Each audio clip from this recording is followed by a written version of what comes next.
Good morning. Can everyone hear and see me all right? If you're new to GoToWebinar, you've got a little box down there, questions, so you can just drop us a note if you can't hear or see me okay. But welcome, Wednesday morning. Thanks very much for coming down to the webinar. So my name's Ben. I'm from a company called Rare Consultancy. We specialize in research and product development. So we do a lot of understanding what customers want, helping companies build solutions to solve business problems. And in today's session, I'm going to take you through some of the research that we've been doing into the COVID-19 pandemic. So we've been tracking consumer behavior over the last 4 weeks. Got some really interesting insights across different categories that I'm going to take you through. I'm going to set it in a kind of a context from some of the learnings we have and experience we have in agile development and helping businesses build solutions. So if you need to go to webinar, if you open up your panel, you've got various controls in there. If you need to get in touch, you can in the questions. You can ask any question as you go through. I welcome you to, whenever you do have a question throughout the session, just put it into the box. We've got a Q&A at the end, so we can pick up anything that you're interested in more detail. Just to let you know, we've had over 200 people register for this. It's quite a lot of people on the call, and we're almost at 100 people now just as we start. So there's quite a lot of different companies, a lot of different company categories. We're going to do our best to cover all the different categories that are relevant to you. However, we do have the opportunity to do these again that are more sector specific for you. As most SMEs, we're welcoming feedback, we're developing our content as we go. So if there's anything of interest that you want us to look at, please let us know. Any comments, please let us know. We're really keen to get that feedback from you.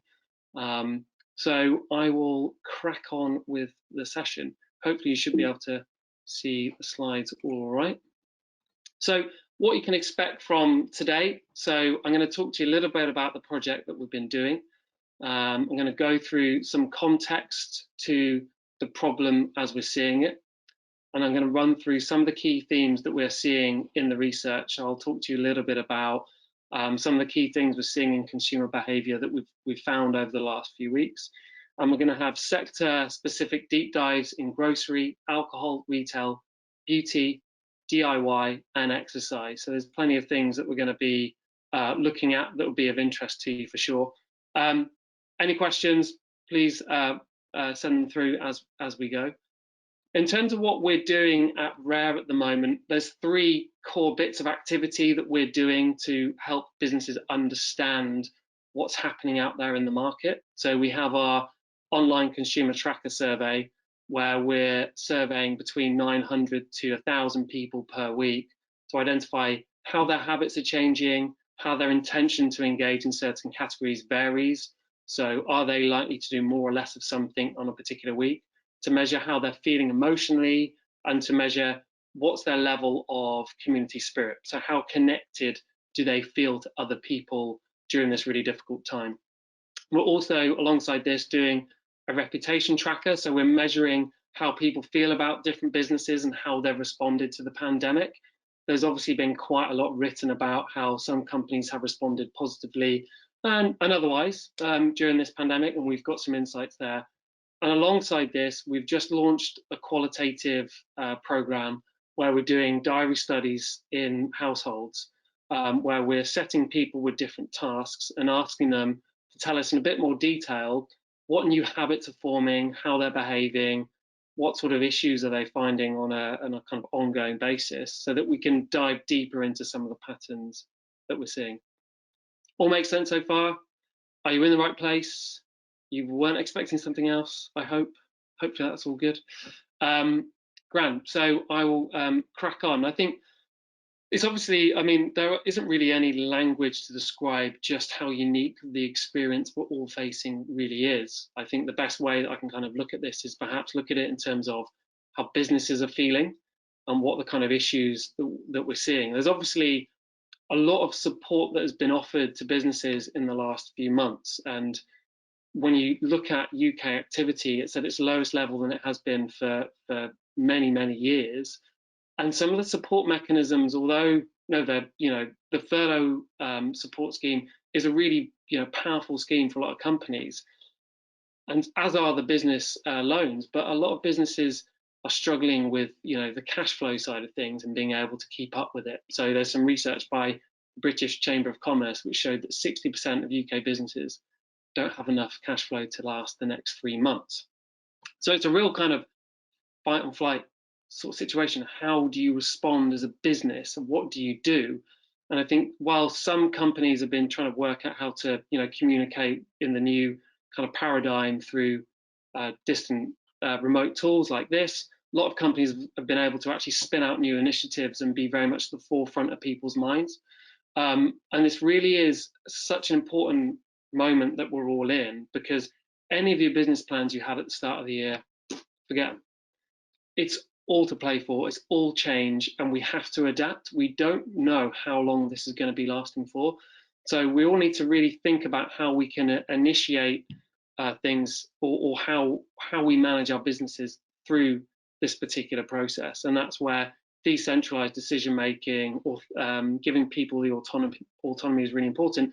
But it's also where research is really quite critical, and hence why we've called this series the Foresight series, because what we want to be able to do is give people the information as we go, so they can understand the latest, understand the dynamics, and be able to plan accordingly. And certainly I've spent the last 3 weeks on many phone calls to different clients in different sectors, and it's interesting, they're all responding differently to this particular problem, but there's one common thread that everyone has, which is they don't know what's going to happen. So I think we also need to be comfortable embracing uncertainty, and with uncertainty comes the opportunity to try out ideas and see what happens. So agile development, sprints, doing things quick in a more kind of cost-efficient manner will just become the norm, and everyone needs to get kind of used to that. As will trust, how we trust each other to try out new initiatives, so long as we've got the metrics to prove whether they work or not. It's a whole other topic for another day, which we could cover if there's any interest in it. But certainly there's a huge amount within organizations, and what we're seeing in our consumer data is that consumers are changing their habits at a rapid pace. Each week we're seeing new things that they're doing. The picture is evolving, and in our diary studies we're finding that some of these habits will actually start to show some degree of formation and normalization, so that out of this period we might find that people might actually change the way they interact, the way they behave. We've got to think about things like what does the increase in home working mean for the DIY market, or the home care market, or the retail market? All these questions, all these factors are going to have an impact on how we behave. But it's not just looking at the change in habits in consumers that's important. We also need to do that within business as well. So that's the kind of framework that we're coming at this with, is as an organization at Rare, we want to be able to give people data to help them make those decisions. And so we've made all of our research reports are available on a pay what you can basis from our website. That's our way of supporting and doing these webinars as well. So we're contributing what we can at this particular time. But in terms of the research, I thought it would be quite interesting, before we launch into the consumer data, is to really get a sense of how you're all feeling. So we're going to open up a poll. It's also to make sure you're all paying attention correctly. You haven't nodded off. There's a quick poll. When thinking about work, so your day-to-day experience, what's concerning you most at the moment? So is it job security for yourself or others in the company? Is it working effectively with others remotely? Understanding your customers better? Understand how you can adapt to your customer needs now, or how you can meet your customer needs post-crisis. So that's open for you to select your answer. And when we're ready, I think we can show this with everybody, I believe. Becky, who's supporting in the background, can hopefully show the results so you can see. It'd be quite interesting to see where everyone on the call is at. As I mentioned, we've had over 100 people, we had nearly 200 people registered for this. There's over 100 people on the call now, so a huge variety in businesses that are represented. So it'd be good if we can close the poll and show the results so everyone can see. Interesting. Yeah, this is really interesting information. Job security is a huge problem for a lot of people, you know, in the UK. In fact, 68% of people who are currently employed say they are worried about their job security. Working effectively with others, yeah, that's a really interesting one. I used to do some work for the ADBL, Academy of Digital Business Leaders, years ago, and this whole thing about remote working was quite a kind of zeitgeist topic for big businesses. But now you don't have any choice. IT are going to have to approve Zoom, aren't they? You're going to have to be able to, you know, connect and talk together more effectively and make decisions. And clearly, there's a real need and real appetite for understanding consumer needs now and post-crisis. So hopefully, what I'm going to show you for the rest of the session will resonate with some of those concerns. As I mentioned, we are looking at the extent to which some of these patterns will form as we move through the crisis. So we can close the poll and go back to the presentation.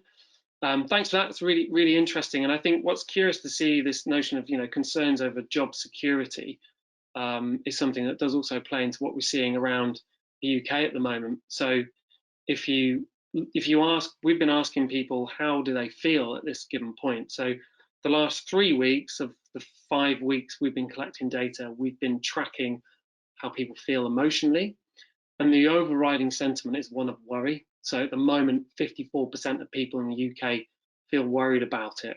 But it's quite interesting when you look under the data to see how different cohorts are responding. 3 weeks ago, men were quite an interesting group anyway, right? Kind of an interesting group because you saw quite a high degree of restlessness, but actually what we're seeing over time is they're increasingly becoming more worried as time goes through. Within younger age groups, we are seeing restlessness as a problem. Those of you with kids, I don't have children, but I can really empathize with what you're going through. I think it must be quite difficult, kind of keeping them entertained. People in shared accommodation are also feeling quite restless. Those that are young and work full time are feeling a degree of restlessness as their usual habits are no longer able to be taken out. But I think one of the kind of the most kind of sad thing that I think the data shows us is that sadness as an emotion is highest amongst those over 68 years old. So if you do have an elderly relative, or you have got kind of, you know, a grandmother who's maybe a little bit irritating and, you know, always telling you off, now's the time to keep in contact with them. You know, now's the time to pick up the phone, keep regular contact with people, just to offer that support. And I think what's quite encouraging overall with what we're seeing is that there's a real sense of community. So when you ask people where they feel their sense of community is and where it lies, it's really good to see there is this community spirit across different sections in the way you look at it. So family comes first. And when we started the tracker way back in early March, family was the first thing that people thought of. We were seeing that people spending less time with friends, more time connecting with their family as we kind of bunkered down and hid from what was happening. And that has continued through to be the case. We also feel much more of a sense of community with our local area, our friends. But interestingly, if you think about where we were in December and where we've been as a business, as a country, it depends how you look at it, as a country, you know, quite a divided nation before this happened. And I think what's quite encouraging is that sense of community to others around the world is also quite high. And furthermore, it's increasing. So if we compare week on week, our attitude towards a sense of community with others around the world is growing ever so slightly, about 2%. And our connections with our friends and our family is really quite strong. So despite the fact we are feeling sadder, hopefully that community spirit can help people out through this quite difficult period. Going alongside that, so not only do we have an increase in community spirit, but it's also looking at how we're connecting with people. And there's plenty out there about how we're all more likely to use video chat, use house parties, an app that, you know, lots of people are starting using. I was in a chat with some friends the other day. It was quite awkward. My friend was complaining about his in-laws, and they entered the room on the chat. It was quite funny, actually. If he'd been 20 seconds before, they would have heard things they probably wouldn't want to hear. But, you know, it's quite a fun way we're interacting, people using Zoom, Skype, lots of other tools that we're using. But it's not universal. You know, text and calls and more sort of traditional simplistic measures are still being used on a very frequent basis. So for those of you who work in telcos, and there's a number of people on the call from that sector, and those of you who work in brands with sort of social media departments, there are new spaces to play, but there is still very much a need for some of the traditional forms of communication that we've seen. There's some interesting stuff in the entertainment sector, which I'll go to on later, which will help bring that to life. And the question is also, what is going on in businesses?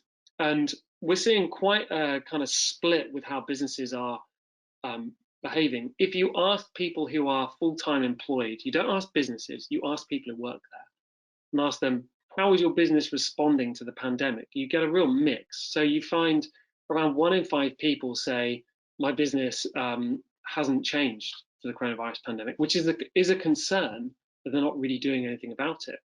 And on the flip side, you've got 18% of people who claim, actually, we are putting in initiatives to help people who are more vulnerable. We are doing our bit. We are caring for other people who've been affected by this.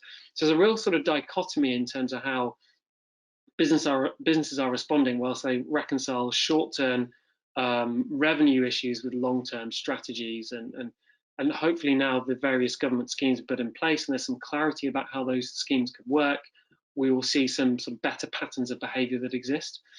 But this does have a huge question on reputational fallout. As I mentioned, we are measuring consumer behavior, but we are also measuring reputational fallout at the same time. So how do people feel about different businesses throughout this pandemic, and how well are they responding? So if you ask people, how good or bad do you think company X has been since the coronavirus pandemic? It's quite interesting what you see. So if you roll that up into retailers, banking, tech, and telcos, you see quite an interesting mix. I think the thing I found quite interesting about this was that, again, thinking to 6 months ago, Facebook was the enemy, collecting everyone's data. You've got all the concerns over privacy, but in comparison to other types of businesses, they're coming off reasonably well. I guess that's because Facebook is a source of information. People get their news from Twitter, and in fact, one of the founders of Twitter announced today he's giving away 1/4 of his wealth to help find a cure to COVID-19. But if you dive into a specific category, so we had a look at retail and we thought, all right, how's retail performing? And you look at that gulf between H&M, who 3 weeks ago were really proactive at saying, we're going to give up our production lines to and we're going to give up some of our operations to support the cause. And you look at how they're perceived and their response versus Topman, where Philip Green is being Philip Green. You can see the real difference. And the thing you have to remember with this is that this is such a unique experience. This is the sort of thing that when you're in your, in the kind of golden years of your life and you're talking to your grandkids, you're going to, this will be your story. This will be part of where we've all been. It's a highly emotive time, and often how people form memories, this is very much an episodic memory sort of phase. We are going to remember how we felt during this time, and it's the sort of thing you're not going to forget. So how companies respond to this is really quite important. And there's some really good examples of smaller businesses responding in really positive ways. So Crosstown Donuts, based, I think they're a London-based business. They've got certainly a lot of footfall here in London. It's really amazing how they responded. They sell donuts. Who's going to want donuts over this period? You might not. I mean, realistically, we've got to focus on the essentials. A donut isn't really your essentials unless you're Homer Simpson. So they've collaborated with Miller's Bread and Estate Dairy to offer people a home delivery service. A great example of innovation. These guys did this in 2 weeks. They managed to pull together a whole new proposition and take it to market. So whilst you can't get food in Ocado, Tesco for love or money, you can now turn to Crosstown Donuts. Now, who at Crosstown Donuts would have been thinking of that was going to be a product proposition a month ago? Probably none of them. So it just goes to show how quickly businesses can do good during this phase, also help generate revenue. Another good example is Signature Brew up in Walthamstow. Again, another London example, and that's not on purpose. But what's quite interesting is that they've recognised the need to take the pub home. So people are drinking at home, remotely with friends online, or with their family, and they've bought them the typical things you find in the pub, sort of snacks, and games and quizzes you can do, and it's all being distributed by musicians. A lot of musicians are out of work, so it's a win in terms of your social responsibility, and it's a win in terms of your revenue. It's a win in terms of your reputation. What a great way of keeping your business going. It's a really quite fantastic initiative. Compare that to JD Wetherspoon's. So had you, based on the proportion of you who said you feel some insecurity around the future of your role in your organization, imagine if you worked for JD Wetherspoon's 2 weeks ago. Quite terrifying. And this is an example of when it can go wrong. When you don't necessarily read the room and see where this is all going, can have a detrimental effect on your reputation. And it'd be interesting to see what happens to them post the pandemic. I got this email over the weekend from EasyJet. So EasyJet were asking whether I wanted to book my next holiday.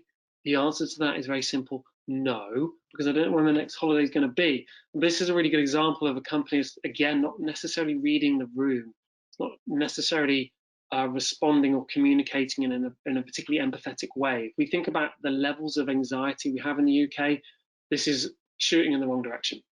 So the work that we're doing here is going to inform not just your product strategy, but also your communication strategy and tone. It's going to be so important to get this right. Which leads me to my next question. All of this is anonymous, but just out of curiosity, it'd be interesting to see how you would rate your own company's response to the COVID-19 pandemic. Very simple poll. Would you say it's good, neutral, good, somewhat good, sorry, somewhat bad, extremely bad? We'll keep that poll open for 20 seconds so I can have some water. The real reason you do polls is actually so you can have a swig. It's the real truth of it. Cool. And if we could kind of close that for now and see what we have. Interesting. Yeah. So some pretty positive examples. That's really encouraging to see. Great. Good. That's what we like to hear. Long may that continue. Okay. Wonderful. So I'm just going to go back to the presentation. So we've looked at the context. It's a tricky time for businesses. They've got to reconcile cash flow, the plans that you had at the start of the year, the budgets you'd agreed. Forget that. It looks different now. You've got to think differently. You've got to act differently. You've got to behave differently. It's not, it's a tall order for a lot of businesses. Whilst the government is trying to implement all its support mechanisms, we've got to think through how we can continue to survive during this period. The tone across the UK is one of worry. We're concerned about the levels of sadness and restlessness, and businesses need to respond in a positive way. So what I'm going to do now is go through the different sectors. It will be a sort of overview of what we're seeing across the different sectors we've measured this week. As I mentioned, we really want your feedback in terms of how we run these sessions. We are planning to do more of them each week. And if you want us to do more sector-specific deep dives, then we can. The data that we're going to cover is all available on our website anyway. So if you want to go to see the data in more detail, it's now available on a pay-what-you-can basis. But if you want things a bit more bespoke, then obviously we can support that as well. So it's interesting. If you look at groceries are really quite an interesting one, because when the government message was all about essentials, we found that you had a lot of people sort of panic buying, stockpiling, filling up the cupboards. But they, over the last 2 weeks, have sort of fallen into two camps. You've got the top-me-ups who will come and buy the occasional items almost on a daily basis. It's an excuse to get a bit of exercise and get out. And then you've got some people who still revert to that kind of panic behavior, who will just keep filling up the homes, because quite frankly, we don't know where it's going to go. I had a really funny call with a friend of mine who works in, he is a private tutor to a very rich family in the States. This is sort of, a global tech company. And he was telling me they'd spent $30,000 on frozen dried food to last the family and all their private tutors 18 months. The prospect of eating frozen dried food for 18 months. Now that's an interesting one. I'm not sure if anyone's ever sort of longitudinally measured that. It's quite a terrifying proposition. But certainly in the UK, what we're seeing behaviourally is that frequent shoppers are typically visiting supermarkets less often. Those that were visiting infrequent convenience stores in visiting convenience stores on a more infrequent basis before are actually visiting them less this week. So you're seeing a bit of a subsiding in that panic buying for now as people get used to it, and as businesses communicate that actually they do have stock available. You just got to be patient, and the government becomes clearer with its comms. We're seeing less panic, but there are two kind of broad principles we can see: the top-me-ups and essential panickers. It's interesting to see kind of the pattern. So if you ask people what are they likely to be doing more or less of in a given week, you can see that little spike there on the 23rd of March in terms of their claimed visit to large supermarkets, but it's sort of leveling out. So it'll be interesting to see how that evolves over time. Grocery was one of the focuses of our coronavirus diary studies, our qualitative depth study that's going to be released this week. So you can read more about that later in the week when it's released. So moving on to entertainment, it's really super interesting category. It's probably one of the more interesting I find, in so much as a couple of weeks ago it was all about streaming, and yes, everyone is streaming. Netflix, Amazon Prime, and they're all benefiting from people using those services. But there is a really interesting sign of people turning to more traditional formats. So it's quite interesting. Things like podcasts, for example, we haven't necessarily seen people claim to be listening to podcasts more, and I think it's because it's more associated with a kind of to work commuting type behavior, particularly those who are already adopted to that media format. We are seeing a lot of people claiming they're going to be reading more. So 32% of the UK claim they're going to be reading more books this week. It's a really good opportunity for publishers to inspire people with different kind of different content they haven't tried before. And it's interesting with content overall. Again, you're seeing quite an interesting pattern. Not everybody's looking for new content. We're seeing a high degree of people, particularly with music and with video and movies, who are actually going back to content they already know. So if you're a licenser, this is an opportunity with content that you might want to kind of show reruns of shows and make that available to people through this process. But what we are seeing, and there's some evidence to suggest that actually people are inclined to spend a little bit less time streaming at the moment, perhaps because of the weather, but also because people are spending quite a lot of time in hobbies and developing new skills. And it's really interesting to see how productive people are in this country when shit hits the fan. People are actually last week we found people were claiming to spend more money investing in hobbies, and this week spending more time engaging in those hobbies. So it's almost as if in the first few weeks everyone sort of sits down and spends more time watching Netflix, and they've all gone, hang on a minute, I'm bored, I want to do something, it's sunny outside, I'm going to go to the garden and do something useful. So we're seeing all sorts of different types of hobbies. My partner, we always have a bit of a joke at home. She's got more hobbies than you can shake a stick at, but her latest one is how to calligraphy and how to write in a particular style. So she just bought a load of books on that and bought some seeds to do some gardening, which is something I'll talk about a little bit later. But there's a real opportunity for those of you focusing on particular demographics, in so much as that older generations are more likely to revert back to more traditional forms of communication. So they're listening to the radio more and they're reading more. And in particular with books, it's a really interesting one that you've got about 48%, nearly half of people aged between 62 and 68 who say they're going to be reading books more this week. So that's a really interesting pattern we're observing. If you want to reach this demographic at the moment, there's a real opportunity in radio. They listen to radio a lot more at the moment. Maybe they're taking the radio outside while they're doing the gardening and that sort of thing. But the entertainment industry and sector and how people spend their time is one that we're going to make focus of our next in-depth coronavirus diary study, which is going into field, I believe, today or tomorrow. Will be released next week, where we will track 3 households and understand what is it that they're doing to spend their time, what new habits might form. You might find out the back of this, you'll get a bunch of teen bands that form. We get the next Hanson in about 4 years' time for all the kids that have learned instruments over the period. Moving on to retail. Retail's an interesting one. In terms of apparel, it's a really difficult time for a lot of apparel businesses. A lot of businesses are they've got clothes on sale, permanently on sale, just to shift spring and summer stock that they inevitably won't be able to sell in store. It's quite an interesting pattern that we're seeing this week, is that clothes are down, yet hobbies are showing some steady growth over time. It's a little bit of a tail off this week, but overall it is showing some high degree of engagement. People are less inclined to buy furniture. They're less inclined to do sort of bigger engage in bigger decisions.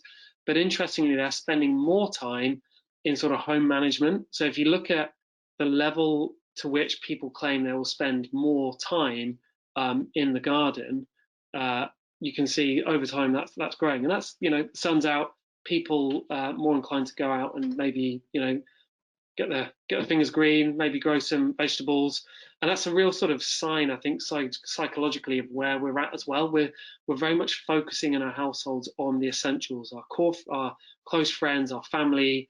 We're looking at how we can kind of make small DIY improvements over this period, and also learn new skills. So really quite an interesting sort of psychological pattern that we're seeing over this period. So, if you're a retailer, yes, they're less likely to be buying your products. If you're an airline business, yes, they're less likely to be buying tickets to go travel. But you need to recognise what they are spending their time on, and how you might be able to play a role in that. And I was talking before the webinar with my partner about what they did in Spain, where she's from, in 2008. A coffee company offered to help pay. They created a fund to help people travel to see their relatives abroad after the 2008 crisis, because they couldn't afford it. So some brands can often play in different spaces they're not necessarily associated with, and that's something to think about. So in home and DIY, the general pattern is people are spending less on the big projects, partly because of concerns over safety, non-essential work with bringing in contractors to do work. But the kind of cool thing about this is there's going to be some people doing DIY for the first time. So there's going to, hopefully, out of the back of this, there'll be people who've grown in confidence taking on smaller DIY projects at home. So if you're in the home management industry, this is a real opportunity in content. It's a real opportunity in product. It's a real opportunity to to improve your brand presence at this point, as people maybe want to try out new things in the house. So one of the projects I've got in the next few weeks is to create a raised bed, but also create a little cage so I can take my cats outside in a safe way, so they don't run out onto the road. So there's lots of little different things that we're doing to occupy our time, so we're not just glued to the internet reading the news all the time. There's also, it's quite interesting, we seem to be quite kind of productive and just busy, just doing anything we can do to keep our mind off things. So what we're also seeing is that there's a high degree to which people are saying they're going to spend more time cleaning and doing laundry. I'm not saying that's a paucity of ambition for those of you who want to learn new skills. It's nice to see the homes will be a bit tidier. But again, it does go to show the kind of the psychology of the phase we're at. Looking at beauty, really interesting sector. If you think about beauty, particularly sort of physical spaces like salons and beauty parlors and that kind of world, that's obviously seeing a huge suppression in revenue currently. But what you are seeing is a lot of businesses with a lot of physical presence are offering consultations over Skype. So they're taking their consumer and customer interactions online over this period. But at the same time, I think this is a real opportunity for content, because what we are seeing is that a lot of people who are frequently engaged in this sector are still really interested in getting the looks, working out how they can do their own DIY regimes at home when previously they would go see a beautician. So there is real opportunity this week for companies to really improve their content offering over this period. And there's some quite smart initiatives with companies near where I live in Crystal Palace, where they're offering people to prepay for beauty sessions to create revenue in the short term. You've got companies like Evolve, who do skincare products, who are giving away free hand sanitizer. Carefully say that quickly. With every home delivered product to the home. So there's some interesting initiatives that companies are doing to just do that little bit extra to stay front of mind and improve that reputation. When it comes to alcohol, a couple of weeks ago, it was all about the virtual pub and people spending time online with friends having a drink, and there's still evidence in that in more younger cohorts. But equally, what we're seeing is that I think as the lockdown's been announced and people sort of become more health conscious, is that we're also seeing there's quite a few people who are actually less likely to pick up the bottle and more likely to put on a Joe Wicks video or put on a video by another YouTube gym expert, try and improve their health. So we're reconciling this issue that our normal daily routines aren't necessarily there, and the alcohol sector, it would seem, is a little bit affected by that as people try to get some kind of healthy habits formed over this time. That said, around 1 in 10 people are using home delivery services to get alcohol delivered to home. So there is still an appetite for people. And in urban environments, we've seen quite a good example of people actually trying out alcohol-free beer. So there's a real product opportunity as well for those that want to expand into maybe low alcohol, alcohol-free, and perhaps even vegan options, which I know a lot of alcohol businesses are sort of looking at the moment. This is a really good phase to experiment with new products. If you can get the production going, it's a really good way of sort of testing the appetite for this stuff during this phase. And when it comes to exercise, well, it's coming home. Ultimately, since the lockdown, we're seeing there's a rise in people who are doing videos, who are watching videos on YouTube or Instagram Live and doing the exercise regime they would normally get, going to work or as part of their daily routine. They're now doing that at home. So there's a real content opportunity. Lots of smaller gyms. So my gym near me, a yoga studio, has decided to take everything online. And of course, as a member, I don't feel like stopping my membership. I know that they're still doing their best to continue to deliver the product to me. More than happy to make that contribution. So exercise is very much coming into home. So for companies that haven't necessarily focused on the sort of the content side of things, this is a real opportunity to stay front of mind in a very low cost production way. I think we're all getting used to these scenarios. I'm coming to you from my front room. I've got the risk of my buzzer going off anytime. I've got my cats going through there making a lot of noise. Hopefully you can't hear them. But people are we're becoming a bit used to the sort of rough and ready content just to get what we want at a particular time.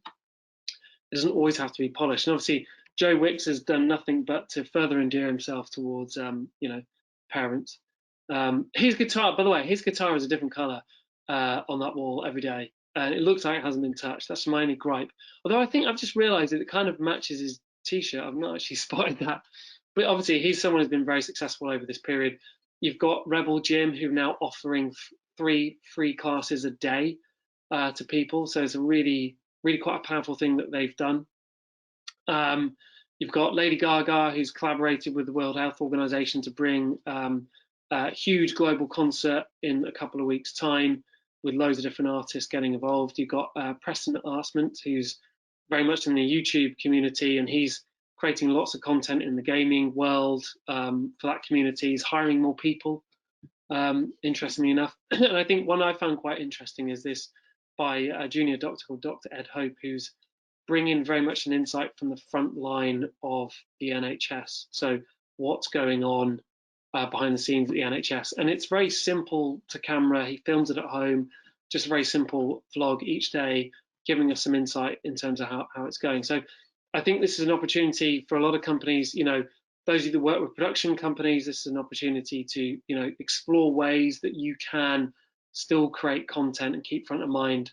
I read a really interesting article of a charity, I have forgotten the name of it, I'm sorry, who are offering to produce content for businesses using old kind of content they've captured before, but just repurposing the voiceovers, using old kind of footage and still keeping companies front of mind. So I think it's still an opportunity for advertisers and people who want to stay front of mind with content. So there's quite a lot to take in when we sort of think about where we're at the moment. There's a huge risk for business at the moment. We need to operate quicker, be more decisive, empower people to make decisions, and think about our reputation not now, but also longer term. How are we going to be judged after this event? And that's super important for people.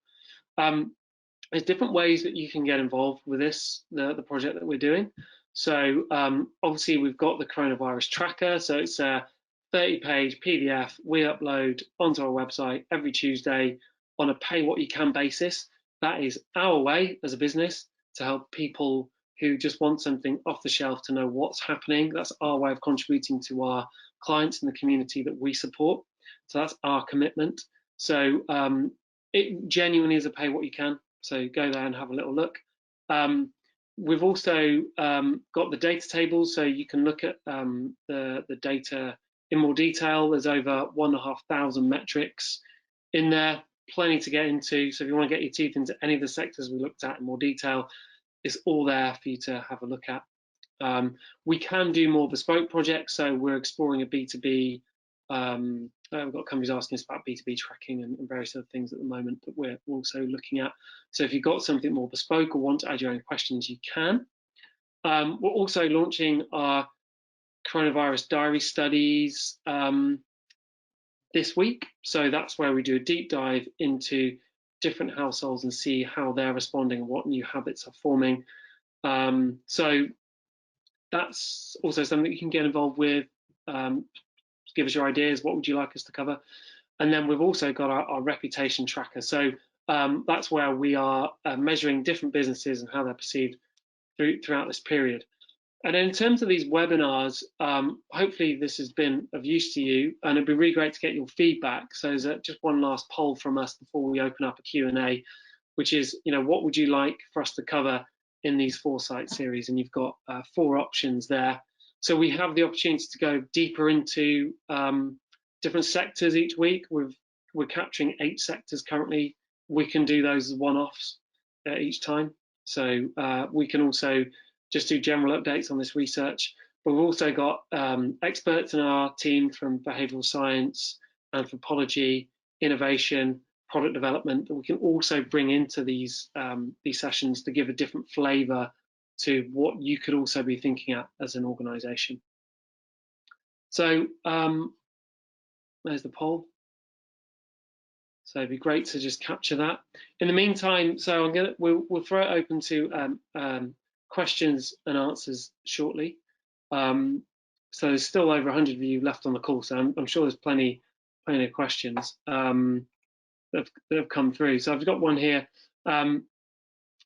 So yeah, it's quite an interesting one. So looking at how do you see retailers playing out end of season sales in a highly promotional market? Will sale still exist? Yeah, interesting. So I've been talking to one of our retail clients who've got a considerable amount of money tied up in old stock, and obviously there's a demand to do that. I think it's a little bit, knowing how the sort of buying cycles work, I think it's a little bit sort of early to tell how that's going to play out. Clearly, a lot of businesses are going to have a lot of stock on their hands. I saw quite an interesting article. I'll find the link and I'll share it if you get in touch with me, just looking at where people are spending their money in the different categories. So I think if you're in retail, depending on the products that you're selling, you're going to see a different type of behavior. So we are seeing people buying more lifestyle items, so they're buying things for hobbies and things like that, which they're putting out. And so there is an opportunity for that type of stock. When it comes to apparel, I think there is a real risk reputationally, and I understand the short-term pressure around the clothes that a lot of companies are trying to shift, but there needs to be a decision around actually what is the value of the short-term revenue for businesses that are well-funded. Actually, could you use that in other ways to improve perception of you by perhaps donating part of it, supporting other kind of key care workers, that sort of thing. So it's quite an interesting one. I certainly, from what we're seeing in the data, a lot of people are putting things still on sale. They're still hitting that sales message. That doesn't seem to be letting up at any point, but I think that is very much the short-term behavior. I think businesses are now starting to recognize that there is a long-term consequence. One of our clients, as an example, has taken any revenue out of their forecast for 2 months. And we've built them a customer experience platform. And what we're talking about is how we can rapidly produce content on this platform so that they can stay front and center in the minds of their clients over the next 2 months, recognizing they're not going to be able to sell any stock over this period. So they're not going on sale. They've just recognized that they can't shift it. So it's quite an interesting one. I think it's worthwhile looking at the sort of numbers there. The slides, yeah, they can be circulated. We'd actually sort of planned to just point you in the direction of the website. If you like to see the slides, just say yes. Anyone just say yes if you want the slides, and we can distribute those. That's absolutely fine. Yeah. So another question here, just about attending virtual classes. So many brands pumping out things, but how do we know if people are engaging with them? Well, you've got the metrics. So it depends where you put this, and the metrics you've got internally to measure that. Obviously, you can measure the stats on YouTube. You can be pulling on. It depends how you structure it. So this is the conversation we've got with the client ours at the moment. Is there's going to be some content that's made publicly available, and some content that's going to be sort of premium, and we're experimenting to see actually where the kind of biting point is, on what type of content is of most value and is of most premium nature. This is a real test and learn area. It is not expensive to create good quality content. However, everybody's in a content war. No matter what sector, everyone's vying for attention. So you've got to really think carefully about what the content strategy is and ensure it's of really good quality. So hopefully that's answered that question. So travel, we did track travel in the first week. Since the lockdown, we're tracking it in a very small way. So the question is, do you cover the travel industry? We're covering it in small areas. I think what we're seeing in the data is, particularly with the lockdown coming, I think there's going to be a bit of a change in that mentality. That is absolutely something we need to stay on the pulse of. Is, will this discourage international travel? Is there going to be more domestic travel? What's the opportunity for smaller businesses, for Airbnb hosts, for companies like Alistair Sauday, for UK enterprises to encourage people to travel internationally? That's a huge question, actually. What is the appetite for travel post this? So yeah, certainly that's something we can kind of look at.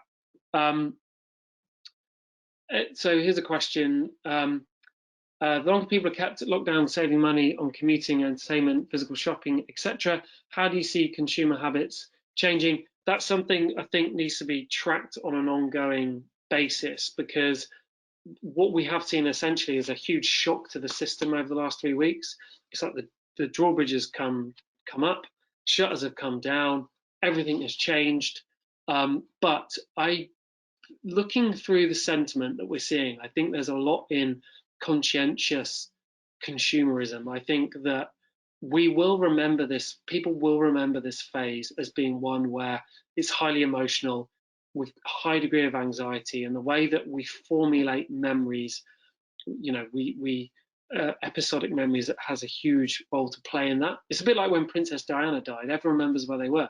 I remember my dad walking in when I was knee-high to a grasshopper, telling me that it happened. I remember that, and we'll all remember this phase. So when it comes to things like spending, I think that will always be in the back of people's minds. Is, you've got the environmental aspect, but you've also got, how do people respond to this particular pandemic? So I think that's going to be quite an interesting one. In terms of what platforms are millennials and Gen Zs engaging with for virtual events and content, interestingly, Netflix party is really popular with young men to watch Netflix with their mates. House parties are a popular one, but house party seems to be one that's used by lots of different people. I would sort of look at it. Instagram's obviously a big one, Snapchat, all those kind of typical channels. But I think we're going to see a proliferation of these tools over time, and use of different platforms as we move through, because a lot of the communication is becoming, as we are focusing on our communities, people are focusing on the nearest and dearest much more. So the communications are becoming a little bit tighter to their core set and their core friends. And you can think about your own habits. I'm hearing a lot of people say to me, I'm talking to more friends more frequently, but I'm chatting to my closest friends more often. And I think you'll see that in the choice of platforms that they're going to use. And again, since that community spirit has growing, to what extent does it become engendered? To what extent do we start to focus on the important things in life, rather than, the next look, or the next having the latest XYZ? This could actually be a return, in some respects, to how we kind of engage locally with our communities, which will have a big impact on how we interact with different brands over time. So at the moment, we're just focusing on the UK. We can do other markets. I've got a question here just about whether we are focusing on other territories. We can. If it's of interest, get in touch. As I mentioned, we've got our standard UK tracker that we've got. We are getting requests for more bespoke questions, so we are adapting that on request as we go. We have other businesses that are approaching us about more specific questions and problems that relate to tracking and other things. So give us a shout if there's something in particular that you really want to dive into in a little bit more detail.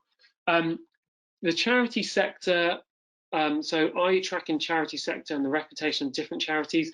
Currently, no, and the reason for that is we haven't been asked to. If there is a need for it, then yes, we can.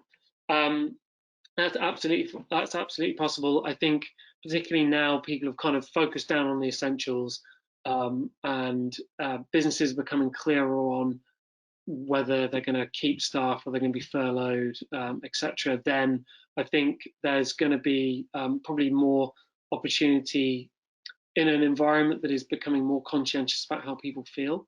I think there's an opportunity for charities in that space as well. So that's certainly an opportunity. The question here, great to see how this could impact the restaurant industry long term. Yes, fascinating. So just in my local area, forgetting what we're doing, just think about my local area. I've got a restaurant near me that's now just offering, they're open between a very short period of time. They're now offering bread. They're now doing home delivery of bread and various other baked goods, and they're keeping themselves open. We've got a cafe that's delivering my craft ale. Yes, I am one of those people. So we're getting my craft ales delivered on a weekly basis. They were unfortunately told to shut the door, but they are now doing home delivery for all the different products. So we're buying some of our essential products from ultimately a restaurant experience rather than a supermarket. So I think there's quite an interesting opportunity here for different businesses. And if you think about, we talked about alcohol, around 1 in 10 people who engage in that sector quite frequently are buying alcohol using on-demand services. So I think longer term, there's a real opportunity in product development for businesses. And, you know, think about, we're now getting used to using these types of tools to communicate. This is happening online from my room. You're all at home to do this. There's a real opportunity, I think, for companies that do membership content to be able to offer that both live, you know, in a sort of in a studio, but also at home. So I think there's plenty that can be done. Is an interesting one. Is it worth communicating anywhere other than online right now? That's quite interesting. Yeah, I mean, for one, I've not seen much communication sort of through the post, other than the government telling us about staying at home a week ago. Yeah, we know. That's quite an interesting one. I haven't sort of seen much evidence of people doing that. There's a lot of home delivery, so I think a lot of companies are at a local level. I've seen sort of flyers come in from various local businesses to support that sort of thing. But that's quite an interesting one. I think probably needs a little bit more looking. B2B tracking. So do B2B tracking? Yes, we can. We are getting more requests for it. I've got several companies that we're talking to at the moment about getting that set up. So yeah, we can do that, and we can get something set up. If you've got particular requests, just send that in.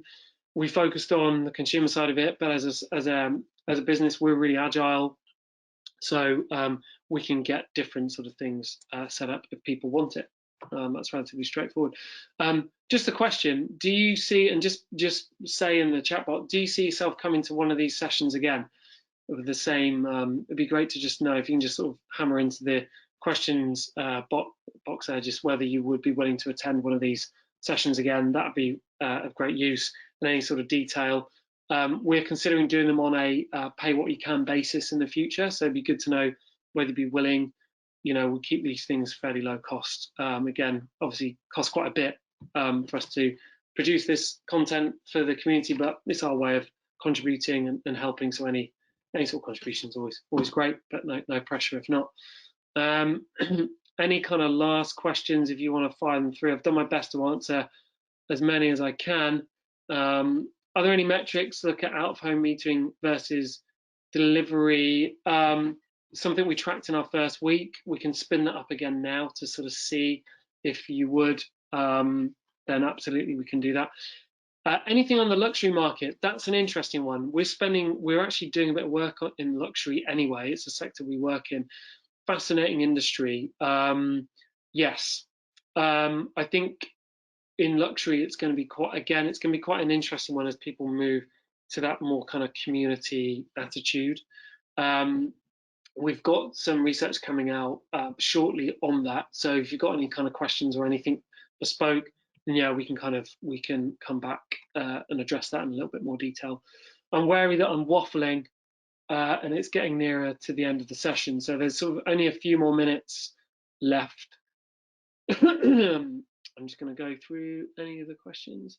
What about B2B events? Are these pivoting to online formats or pausing? Yeah, loads. So one of the co-owners of our business was going to be presenting at the App Promotion Summit the other week. I was going to be presenting at the Aesthetics Conference, ACE, on the 12th, 13th March. Both those things have been cancelled. The App Promotion Summit, as far as I know, is going online. I think some businesses are, but again, it comes down to how quickly can you move.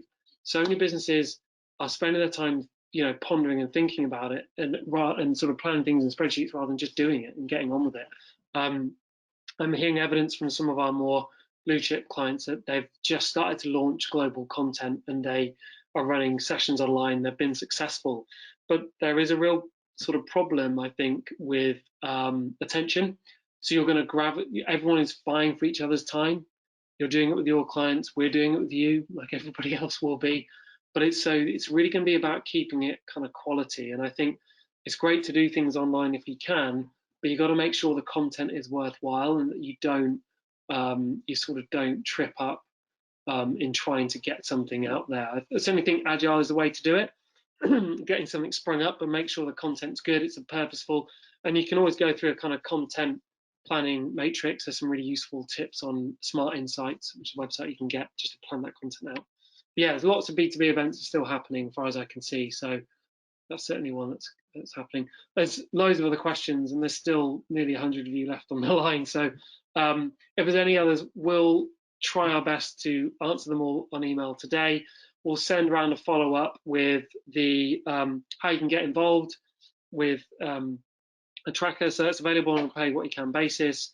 Great, there's been loads of positive response to doing these webinars more in the future. So yeah, we'll do them again next week. So if you want to attend next week, we'll send through a link by the end of the week to tell you when that is.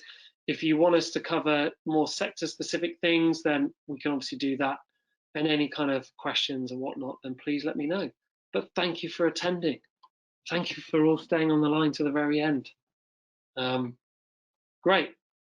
Have a good rest of your Wednesday, and hopefully I will chat to you all soon. Thank you very much.